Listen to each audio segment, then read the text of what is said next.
चलिए रीट 2025 के लिए एक महत्वपूर्ण क्लास में आप सभी का स्वागत करते हैं और देखते हैं सीडीपी के महत्वपूर्ण प्रश्नों को। परीक्षा के अंतिम समय में यह क्लास आपके लिए बहुत ही उपयोगी होती है और सुबह 10 बजे डेली यह क्लास आपके लिए प्रोवाइड की जाती है। और इसमें एक खासियत है कि पूर्ण रूप से यह क्लास सिलेबस पर आधारित होती है। सिलेबस के बाहर एक भी प्रश्न आपके पेपर में नहीं आएगा। चलिए पेपर देने से पहले इस क्लास को जरूर देखिएगा। क्लास को स्टार्ट करते हैं और निवेदन करेंगे कि पूरी क्लास को जरूर देखिएगा। पहला प्रश्न होगा हमारा, प्रयास और भूल सिद्धांत के प्रतिपादक कौन है? सीखने का प्राथमिक मूलभूत नियम संबंधित किससे है? आपसे यह पूछा जा रहा है। अगला प्रश्न होगा हमारा, बालकों के सीखने में प्रेरणा को किस रूप में उपयोगी माना जाता है? और नेक्स्ट प्रश्न है, व्यवहार में होने वाले अस्थायी परिवर्तन जो अभ्यास के कारण होते हैं को कहा जाता है। तो चलिए इस प्रकार के महत्वपूर्ण प्रश्नों की श्रृंखला आपके समक्ष उपलब्ध करते हैं और निवेदन करेंगे कि पूरी क्लास आप लोग जरूर देखिएगा। ठीक है, अगर इस प्रकार की क्लासेज आप चाहते हैं तो डेली सुबह 10 बजे में आप हमारे साथ लाइव जुड़ जाइए। और पिछली क्लासेज को देखना चाहते हैं तो आप हमारे चैनल के प्लेलिस्ट में जाइए, वहाँ पर आपको क्लासेज मिल जाएंगे। चले आज का पहला प्रश्न देखते हैं। सीडीपी की यह क्लास पेपर 1 और पेपर 2 दोनों के लिए उपयोगी होने वाली है क्योंकि दोनों का सिलेबस सेम है।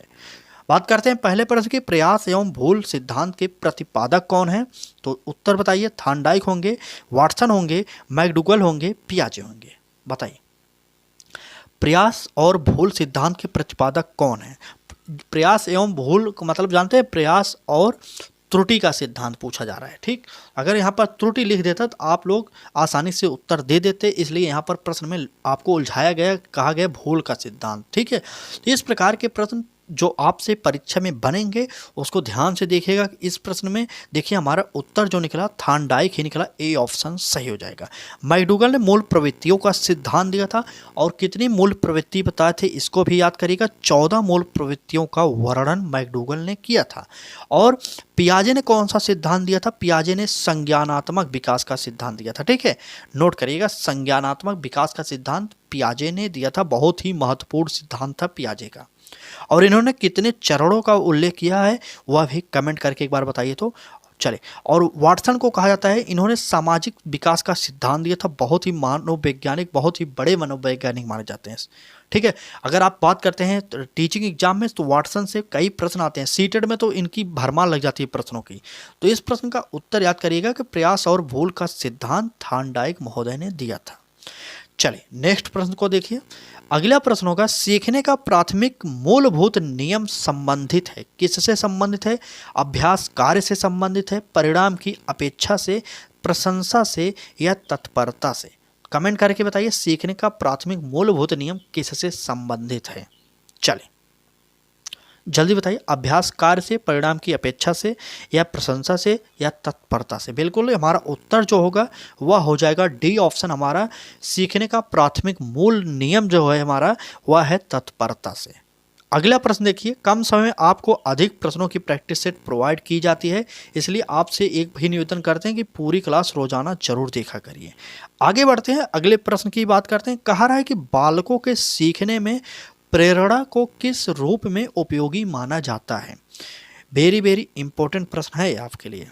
ठीक है, कह रहा है कि बालकों को सीखने में प्रेरणा को किस रूप में उपयोगी माना जाता है? ए ऑप्शन बालकों की वैयक्तिकता का आदर, बी ऑप्शन पुरस्कार एवं दंड, सी ऑप्शन प्रशंसा और डी ऑप्शन उपरोक्त सभी। बताइए। चलिए, बालकों के सीखने में प्रेरणा को किस रूप में उपयोगी माना जा सकता है? आप कमेंट करिए।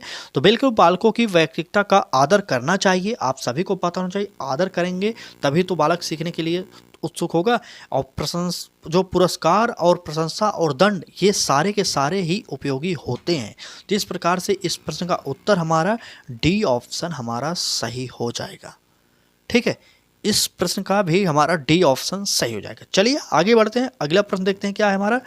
अगला प्रश्न बहुत ही महत्वपूर्ण है। यह एक परिभाषा, ऐसी परिभाषा है, आप इसे परिभाषा कहिए या इसे कुछ भी समझिए, कोटेशन समझिए, चाहे जो भी समझ सकते हैं, लेकिन आपके परीक्षा में यह बार बार पूछा जाता है, इसलिए इसे इंपॉर्टेंट मानकर इसे रट डालिएगा।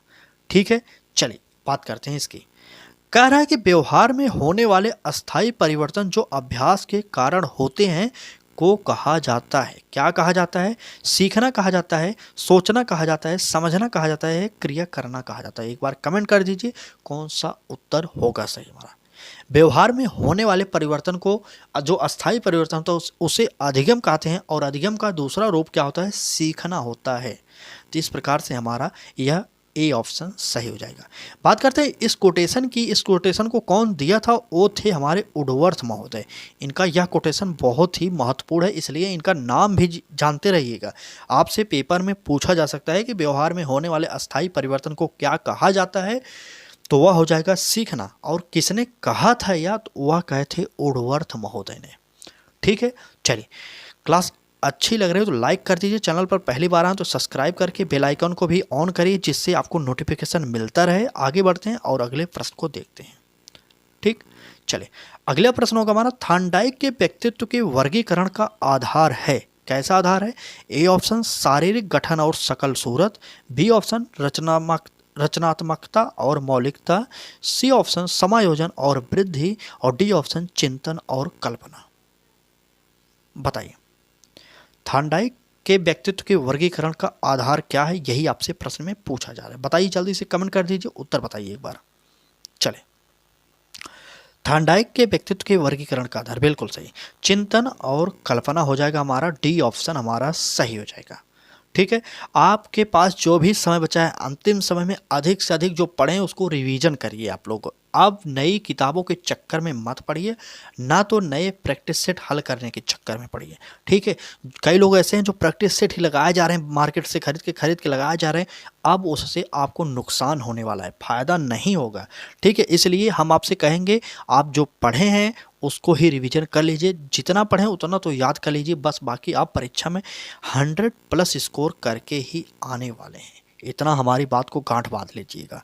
ठीक है, धैर्य रखिएगा। पेपर में बैठते समय थोड़ा अगर प्रश्न ना आए उस प्रश्न को छोड़िएगा, उसके बाद आगे बढ़िएगा। जो प्रश्न आता हो उसे पहले करिएगा, जो ना आता हो उसे बाद में करिएगा, लेकिन एक भी प्रश्न छोड़ के नहीं आना है पेपर में। इतना तो याद कर लीजिए, आज से ही याद कर लीजिए। ठीक है, क्योंकि माइनस मार्किंग तो है नहीं, इसलिए आप अगर तुक्का भी मारेंगे, मान लीजिए 10 प्रश्न आप तुक्का मारे, कितनों भी घटिया तुक्का मारेंगे तो इसमें से 5 से 6 प्रश्न आप सही कर भी सकते हैं। ठीक है, चलिए इस प्रश्न का उत्तर आप लोग नोट करिएगा, डी ऑप्शन हो जाएगा। आगे बढ़ते हैं, अगला प्रश्न देख रहे हैं क्या है। अगला प्रश्न हमारा इंपॉर्टेंट है, कारण निम्नलिखित में से कौन सा भूलने का सिद्धांत है?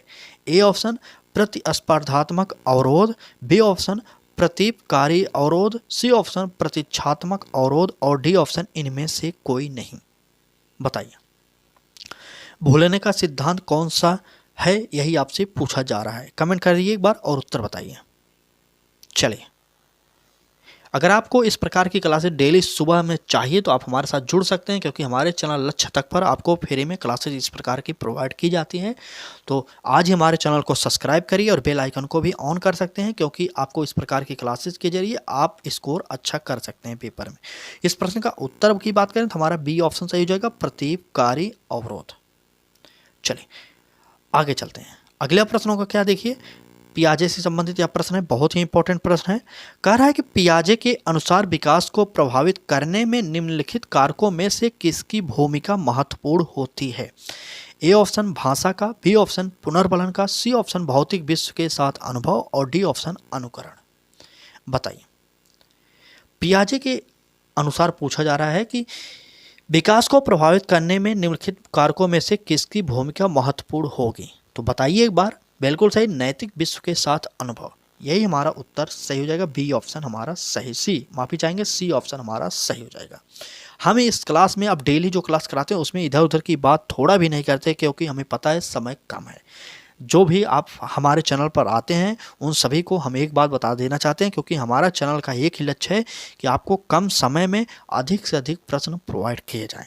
ठीक है, अगर आपको कम समय में अधिक से अधिक प्रैक्टिस सेट करनी है तभी आप हमारे साथ जुड़िएगा। अगर ज़्यादा समय में कम प्रैक्टिस सेट करना है तो आप दूसरे चैनल पर जुड़िएगा। ठीक है, ठीक समझ गए होंगे। चलिए बात करते हैं इस प्रश्न की। कह रहा है कि पूर्व संक्रियात्मक काल में आने वाली संज्ञानात्मक योग्यता है। कौन सी योग्यता है? ए ऑप्शन अमूर्त चिंतन की योग्यता, बी ऑप्शन अभिकल्पनात्मक निष्कर्ष चिंतन, सी ऑप्शन लक्ष्य उद्दिष्ट व्यवहार की योग्यता और डी ऑप्शन इनमें से कोई नहीं। बताइए। पूर्व संक्रियात्मक काल में आने वाली संज्ञानात्मक योग्यता के बारे में पूछा जा रहा है। तो चलिए बात करते हैं इस प्रश्न की उत्तर की। लक्ष्य उद्दिष्ट व्यवहार की योग्यता, यह हमारा उत्तर जो निकलेगा सी ऑप्शन सही हो जाएगा। ठीक है, सी ऑप्शन हमारा सही होगा। आगे बढ़ते हैं, अगले प्रश्न को देखते हैं। व्यवहारवाद के जनक कहे जाते हैं। आपको मैंने कल की क्लास में बताया था कि व्यवहारवाद के जनक कौन है, नहीं पता तो याद करिए, मैंने वहाँ पर कह दिया था कि सामाजिक विकास का सिद्धांत दिए थे, तो उनको भी जानिएगा। वाटसन होंगे, युंग होंगे, पियाजे होंगे, सभी होंगे। बताइए, चलिए कमेंट करिए एक बार। बिल्कुल सही, बताइए बताइए। व्यवहारवाद का जनक वाटसन को कहा जाता है, पियाजे को संज्ञानात्मक विकास का जनक कहा जाता है। आपको पता होना चाहिए। आगे बढ़ते हैं, नेक्स्ट प्रश्न देखते हैं। इस प्रश्न का उत्तर हमारा वाटसन हो जाएंगे। अगला प्रश्न होगा, अगर अब तक आप क्लास देख रहे हैं तो निवेदन बस इतना करेंगे, आप पूरी क्लास को जरूर देखिएगा, क्योंकि इससे प्रश्न आपके परीक्षा में, इस प्रकार के प्रश्न जरूर आएंगे परीक्षा में। ठीक है, अगर क्लास अच्छी लग रही हो तो लाइक कर दीजिएगा, चैनल को सब्सक्राइब नहीं किए तो कर लीजिए, क्योंकि आपको रीट पात्रता परीक्षा के अलावा भी तैयारी करनी है, आपको नौकरी भी लेना है। तो जो रीट की मेंस एग्जाम होगी उसकी भी हमारे चैनल पर निःशुल्क क्लासेज प्रोवाइड की जाएंगी। जैसे ही आपका नोटिफिकेशन आएगा तुरंत आपके लिए क्लासेज स्टार्ट किए जाएंगे, वो भी निःशुल्क में। अपने दोस्तों को भी बताइएगा, सिर्फ रीट के लिए नहीं जुड़ना हमारे साथ नौकरी तक के लिए जुड़ना है। ठीक है, चलिए बात करते हैं इस प्रश्न की। अब प्रश्न में कह रहा, निम्नलिखित में से रचनावादी अधिगम का उदाहरण नहीं है। कौन सा नहीं है? ए ऑप्शन प्रयोग धर्मिता, बी ऑप्शन क्षेत्र भ्रमण, सी ऑप्शन पाठ्य पुस्तक अध्ययन और डी ऑप्शन इनमें से कोई नहीं। बताइए, निम्नलिखित में से रचनावादी अधिगम का उदाहरण कौन सा नहीं है, यही आपसे पूछा जा रहा है। बताइए तो। चलिए, बिल्कुल सही, कक्षा कच्छ वार्ता, बिल्कुल। तो हमारा उत्तर कौन सा होगा? पाठ्य पुस्तक अध्ययन, यह जो है हमारा नहीं होगा। ठीक है, यह हमारा रॉन्ग आंसर था, इसलिए हमारा इस प्रश्न का उत्तर जो निकलेगा सी ऑप्शन सही हो जाएगा। सी ऑप्शन सही हो जाएगा। चलिए आगे बढ़ते हैं और अगले प्रश्न की बात करते हैं। अगला प्रश्न देखिए, बहुत ही महत्वपूर्ण है। कह रहा है कि निम्न में से कौन सा उदाहरण बंडूरा के अवलोकन पर आधारित अधिगम का नहीं है? ए ऑप्शन विद्यार्थियों द्वारा केचुए के विच्छेदन को सीखना, बी ऑप्शन क्रिकेट का उत्साह, सी ऑप्शन सामाजिक अध्ययन के प्रति नापसंदगी और डी ऑप्शन स्कूल की घंटी बजने पर अपने बस्ते बंद कर लेना। बताइए, बंडूरा के अवलोकन पर आधारित अधिगम का नहीं है कौन सा, वही आपसे पूछा जा रहा है। तो बिल्कुल सही, हमारा जो ऑप्शन डी होगा यही सही हो जाएगा, क्योंकि यही गलत होगा। तो इस प्रकार से इस प्रश्न का उत्तर डी हो जाएगा, स्कूल की घंटी बजने पर अपने बस्ते बंद कर लेना। तो इस प्रश्न का उत्तर डी ऑप्शन हमारा सही हो जाएगा। चलिए दोस्तों, आज की इस क्लास में बस इतने ही प्रश्न थे। अगर आप चैनल पर पहली बार आए हो, अभी तक सब्सक्राइब नहीं किए, तो लक्ष्य तक को चैनल को सब्सक्राइब करिएगा और बेल आइकन को भी ऑन करिए, क्योंकि आपको नोटिफिकेशन मिलता रहेगा इससे। ठीक है, चलिए बाकी आज की क्लास कैसी लगी, आपको किसी भी टॉपिक में दिक्कत हो रही तो अभी भी आपके पास समय है, कमेंट करिए, हम आपके लिए क्लासेस प्रोवाइड कर देंगे। कल फिर मिलेंगे सुबह 10 बजे में, तब तक आप लोग तैयारी जम के करते रहिए। इस बार आपको 100+ स्कोर लाना है तो लाना है। ठीक है, चलिए बाकी कल मिलेंगे, बने रहिएगा, तैयारी करते रहिएगा। धन्यवाद।